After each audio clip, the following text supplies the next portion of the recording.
একদিকে ভোট গ্রহণ কেন্দ্রের ছবিটা আপনাদের দেখালাম, আর এবার প্রশিক্ষণ কেন্দ্রের সিলিং ভেঙে আহত হয়েছেন দুই বিডিও। কালবৈশাখী ঝড়ে লন্ডভন্ড আলিপুরদুয়ার। রাজকুমার প্রতিনিধি আমাদের সঙ্গে রয়েছেন। রাজকুমার, প্রশিক্ষণ কেন্দ্রের সিলিং ভেঙে আহত হয়েছেন যে দুজন বিডিও, তারা কেমন আছেন?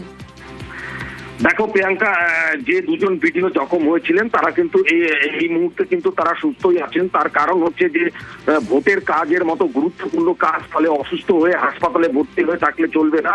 সেই কারণে গতকালকেই কিন্তু তাদেরকে জেলা সদর হাসপাতাল থেকে চিকিৎসার পর ছেড়ে দেওয়া হয়েছে।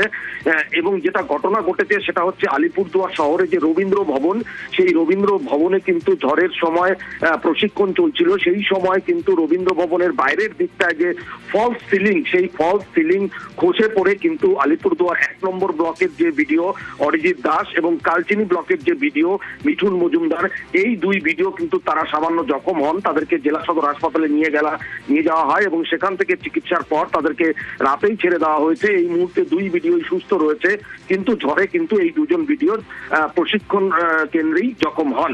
প্রিয়াঙ্কা, বেশ।